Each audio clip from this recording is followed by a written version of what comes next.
Boss, हमें यहाँ कोई देख लेगा। नहीं अनवी, तुम चिंता मत करो, हमें यहाँ इस कार में कोई नहीं देखेगा। उसके बाद हम दोनों ने अपना सब कुछ खोल दिया और वही कार के अंदर ही चालू हो गए। लेकिन फिर, हेलो दोस्तों, मेरा नाम अनवी है, उम्र 23 साल, एक साधारण सी लड़की जो दिल्ली के एक कॉर्पोरेट ऑफिस में जूनियर एग्जीक्यूटिव की नौकरी करती है। काम के शुरुआती दिनों में बस यही सपना था कि टाइम से ऑफिस जाऊं, अपना काम करूं और फिर घर लौट आऊं। लेकिन धीरे धीरे कुछ चीजें बदलने लगी। हमारे ऑफिस के एमडी करण राठौड़, एक ऐसा नाम जो हर लड़की के दिल की धड़कनों में कहीं न कहीं धंसा होता। वो सिर्फ खूबसूरत नहीं थे, रहस्यमयी भी थे। वो अपनी जगह से ज्यादा हिलते नहीं थे, लेकिन अगर कभी उनका चेहरा मेरी तरफ उठता था तो उनकी आंखें कुछ कहती थी। कोई भी लड़की ये माने या ना माने, मगर करण सर का मुझे देखना कुछ अलग था। कई बार ऐसा हुआ कि मीटिंग रूम में सब लोग बैठे होते और सर अपनी बात रखते, लेकिन उनकी नजरें बस मुझे पड़ रही होती। उनके बोलने का तरीका, आँखों की चाल और उनके होठों के बीच आती वो हल्की मुस्कान, मैं समझ नहीं पाती थी कि वो सब कुछ काम से जुड़ा है या मुझसे। एक दिन शाम को मीटिंग लेट हो गई, बारिश हो रही थी और मैंने रिक्वेस्ट की कि मैं ऑफिस से जल्दी निकल जाऊं, लेकिन सर ने मुझे रोक लिया। अनवी, उन्होंने मेरी ओर देखते हुए कहा, इतनी बारिश में निकलोगी कैसे? कोई पर्सनल ट्रांसपोर्ट है तुम्हारे पास? मैंने हिचकिचाकर सिर हिलाया। नहीं सर, ऑटो लूंगी। ऑटो? वो मुस्कुराए। इतनी बारिश में तो ऑटो वाले खुद छाता लेकर बैठे होंगे। मैं हंसी नहीं, बस झेंप गई। ठीक है, उन्होंने कहा, तुम्हें मैं छोड़ देता हूँ। मैं कुछ बोल ही नहीं पाई। सर, आप? मेरी आवाज हल्की कांप रही थी। हाँ, मैं। टेंशन मत लो, ऑफिस कार है और ड्राइवर नहीं आया आज, मैं खुद चला लूंगा। मैंने सिर झुका लिया। शायद कहीं न कहीं मैं यही चाहती भी थी। 5 मिनट में हम दोनों ऑफिस की पार्किंग में थे। कार बिल्कुल काली, बड़ी एसयूवी थी। अंदर डार्क ब्राउन इंटीरियर और हल्की सी डिफ्यूज लाइट जल रही थी। बाहर बारिश और अंदर सन्नाटा। मैं पीछे बैठी, सर ड्राइविंग सीट पर थे, लेकिन जैसे ही उन्होंने गाड़ी स्टार्ट की, उन्होंने रियर व्यू मिरर को मेरी तरफ मोड़ा और कुछ देर तक देखते रहे। मेरे रोंगटे खड़े हो गए। कंफर्टेबल हो? उन्होंने पूछा। जी सर। पक्का? मैंने फिर सिर हिलाया। कार धीरे धीरे सड़क पर आगे बढ़ने लगी। बाहर बारिश की बूंदें शीशों पर कुछ लिखती जा रही थी। अंदर सिर्फ गाड़ी की आवाज थी और हमारी चुप्पी। कुछ देर बाद उन्होंने धीमी आवाज में पूछा, अनवी, तुम मुझसे डरती हो? मैं चौंकी। जी, मतलब जब भी तुमसे बात करता हूँ तुम्हारा चेहरा थोड़ा सख्त हो जाता है, जैसे कुछ कहना चाहती हो पर कह नहीं पाती। मैंने सांस खींची और बाहर देखने लगी, लेकिन सर रुके नहीं। क्या कभी ऐसा लगा कि मैं तुम्हें गलत नजर से देखता हूँ? अब मैं अंदर तक हिल गई। ये क्या पूछ रहे थे? क्या वो मेरे मन की बात पढ़ चुके थे? नहीं सर, ऐसी कोई बात नहीं। सच? उन्होंने फिर शीशे से मेरी तरफ देखा। मैंने कहा, हाँ सच। अच्छा। उन्होंने गाड़ी एक खाली जगह पर रोक दी। तो फिर तुम मुझसे भागती क्यों हो? अब मैंने उनकी तरफ देखा। मैं भागती नहीं, शायद आप मुझे ज्यादा अच्छे से पढ़ लेते हैं और मैं खुद से ही डर जाती हूँ। वो मुस्कुरा दिए। मैं तुम्हें डराना नहीं चाहता अनवी, उन्होंने कहा, बल्कि तुम्हें बचाना चाहता हूँ। बचाना? मैं थोड़ी और सिहर गई। किससे? खुद से, उन्होंने धीरे से कहा। उसके बाद उन्होंने गाड़ी फिर चलानी शुरू कर दी। पर अब कुछ बदला हुआ था। वो मेरी ओर ऐसे देख रहे थे जैसे कुछ कहना चाहते हैं लेकिन कह नहीं पा रहे। अचानक उन्होंने रेडियो ऑन कर दिया। एक धीमा सा रोमांटिक गाना बज रहा था। कार का माहौल और भी मध्यम हो गया। मेरा दिल जोर से धड़क रहा था। फिर उन्होंने कहा, अनवी, तुम जानती हो मैं तुम्हारे साथ अकेला क्यों बैठा हूँ आज? मैंने चुपचाप सिर हिलाया। नहीं, क्योंकि मैं नहीं चाहता कि तुम्हारे साथ वही हो। जो मेरी छोटी बहन के साथ हुआ था। मेरे माथे की सलवटें गहरी हो गईं। उसने भी ऐसे ही एक रात अपने बॉस पर भरोसा किया था, लेकिन वो उसे एक होटल रूम में ले गया और फिर मैंने हाथ उसके कंधे पर रख दिया। सर, मैं आपके साथ हूँ और मुझे डर नहीं है, क्योंकि आप वैसे नहीं हैं। वो पहली बार मेरी आंखों में सीधे देखने लगे। मैं तुम्हें ऑफिस में बहुत बार देखता हूँ अनवी, लेकिन कभी नजरों से नहीं। तुम्हारे दर्द को देखता हूँ, तुम्हारी चुप्पी में जो चीख होती है ना, उसे समझता हूँ। मैंने खुद को थामे रखा। अब मैं हिल चुकी थी। उन्होंने कार रोक दी। ये तुम्हारा घर है? हाँ। अगर कभी किसी ने तुम्हें तकलीफ दी तो याद रखना, मैं हूँ। मैंने कार का दरवाजा खोला, लेकिन निकलने से पहले मैंने पीछे मुड़कर पूछा, सर, क्या मैं कभी आपको सिर्फ करण कह सकती हूँ? वो चुप रहे, बस मुस्कुरा दिए। उस रात के बाद कुछ तो बदल गया था। मैंने खुद को बदलते देखा, अपने कपड़े पहनने के अंदाज में, चलने के ढंग में और उस निगाह में भी, जो अब रोज सुबह उसे दरवाजे से अंदर आते देखती थी। करण सर, वो अब सिर्फ बॉस नहीं रह गए थे। मुझे लगता था मैं उनके सामने खड़ी होकर भी खुद को छुपाना चाहती थी, और शायद दिखाना भी। अगले दिन ऑफिस में जब वो मेरी डेस्क के पास रुके, उनकी नजर कुछ सेकंड ज्यादा टिक गई। मेरी साड़ी की पल्लू थोड़ी ढीली थी, कॉलर बोन हल्का सा झांक रहा था, और वो देखते रहे। उनकी नजरें मेरी त्वचा को नहीं, मेरे डर और झिझक को पढ़ रही थी।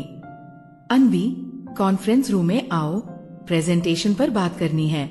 उनकी आवाज शांत थी, लेकिन टोन में कुछ ऐसा था जो धड़कनों को धीमा नहीं होने देता। मैं उठी, मेरे पांव खुद ब खुद उनके पीछे चलने लगे। कॉन्फ्रेंस रूम में हल्की सी रोशनी थी, बाहर की लाइट्स बंद थी, अंदर सिर्फ एक लैपटॉप की ब्लू स्क्रीन जल रही थी। बैठो, उन्होंने कहा। मैं कुर्सी पर बैठ गई, और जैसे ही उन्होंने अपना कोट उतारा, उनकी कमीज की पहली बटन खुल गई। शायद जाने अनजाने, लेकिन मेरे हाथ ठंडे हो गए। कल रात, उन्होंने कहा, कार की पिछली सीट पर तुम बहुत चुप थी। ऐसा क्यों? मैंने कुछ पल चुप रहकर जवाब दिया, क्योंकि सर, मैं खुद को रोक रही थी। किससे? आपसे नहीं, खुद से। अब उनके होंठ हिले, जैसे कुछ कहने वाले हों, लेकिन रुके रहे। क्या तुम मुझसे डरती हो अनवी? नहीं, मैंने धीरे कहा। मैं बस समझ नहीं पाती कि आप मुझे देखते हैं तो क्या सोचते हैं। वो मेरे पास आए, कुर्सी के पीछे खड़े हो गए। मेरी पीठ सीधी थी, लेकिन उनकी सांसें मेरी गर्दन के पास से गुजर रही थी। एक हल्का कंपन, जैसे कुछ अनकहा सा लहर बनकर मेरी रूह तक पहुंच रहा हो। मैं तुम्हें हर दिन देखता हूँ अनवी, उन्होंने धीरे कहा। कभी तुम्हारे कदमों की चाल, कभी तुम्हारी आंखों की उदासी, और कभी कभी तुम्हारे होठों की खामोशी। अब मेरी सांसें भी तेज थी। सर, मैंने कहा, कभी कभी लगता है आप बहुत कुछ कह सकते हैं, पर कहते नहीं, क्योंकि तुम्हें भी तो बहुत कुछ कहना है, पर तुम भी चुप रहती हो। मैं उठ खड़ी हुई। हम दोनों अब आमने सामने थे। अगर उस रात कार की पिछली सीट पर मैं कुछ कहती या करती तो आप रोकते? उन्होंने मेरी आंखों में देखा। नहीं, उन्होंने कहा। मैं थाम लेता, लेकिन छूता नहीं। मैं कांप गई। तो अब अगर मैं कुछ कहूँ तो? उन्होंने बस हाथ बढ़ाया और मेरे चेहरे के पास तक आकर रुक गया। कोई स्पर्श नहीं, बस एक वादा था उस दूरी में। मैं तुम्हें कोई दर्द नहीं देना चाहता अनवी। तुम्हारी परतें इतनी नाजुक हैं कि उन्हें सिर्फ महसूस किया जा सकता है, तोड़ा नहीं जा सकता। मैंने उनकी उंगली को अपनी उंगलियों से हल्के से छुआ, जैसे किसी गहरे स्पर्श से पहले की अनुमति। और तभी दरवाजा खुला। किसी ने दस्तक नहीं दी, बस एक जूनियर एग्जीक्यूटिव रिपोर्ट लेकर अंदर आया। हम तुरंत पीछे हट गए। मैंने सिर झुका लिया और बाहर निकल गई, लेकिन अब मेरे मन में कुछ और जाग चुका था। वो एक लहर थी जो आगे बढ़ना चाहती थी। अब मैं सिर्फ ऑफिस नहीं जा रही थी, मैं उस संवाद को जीने जा रही थी जो शब्दों के बिना हो रहा था। उस दिन ऑफिस में हमारे बीच जो कुछ हुआ, उसके बाद मैं खुद को रोक नहीं पाई। जब शाम को घर पहुंची तो खुद को आईने में देखा। मेरी नजरों में कुछ बदल चुका था। वो शर्म, वो डर धीरे धीरे एक चाह में बदल रहा था। किसी के करीब होने की चाह, लेकिन किसी को समझने की भी। अगले दिन सर ने मुझे बुलाया। अन्वी, उन्होंने कहा, कल मुंबई में एक क्लाइंट मीटिंग है और मैं चाहता हूँ कि तुम मेरे साथ चलो। मैंने चौंक कर देखा। मैं अकेले आपके साथ? वो मुस्कुराए। हाँ, सिर्फ तुम और मैं, बाकी टीम बाद में आएगी। मेरे दिल की धड़कनें एकदम से तेज हो गई। ऑफिस के बाकी लोगों की नजरों में तो ये सिर्फ एक ऑफिस ट्रैवल था, लेकिन मेरे लिए ये कुछ और था। अगली सुबह हमने फ्लाइट ली। मुंबई की हवा में नमी थी, पर दिल में कुछ और ही गहराई। सर ने खुद टैक्सी ली और मुझे होटल तक साथ लाए। होटल एक 5 स्टार था। अंदर की महक बहुत ही मादक थी, गुलाब, चंदन और कुछ अनकहे वादों की तरह। तुम्हारा रूम मेरे बगल में है, उन्होंने कहा। मैंने सिर्फ सिर हिलाया। रात को 8 बजे मीटिंग थी। हम दोनों लॉबी में मिले। मैं ब्लैक साड़ी में थी।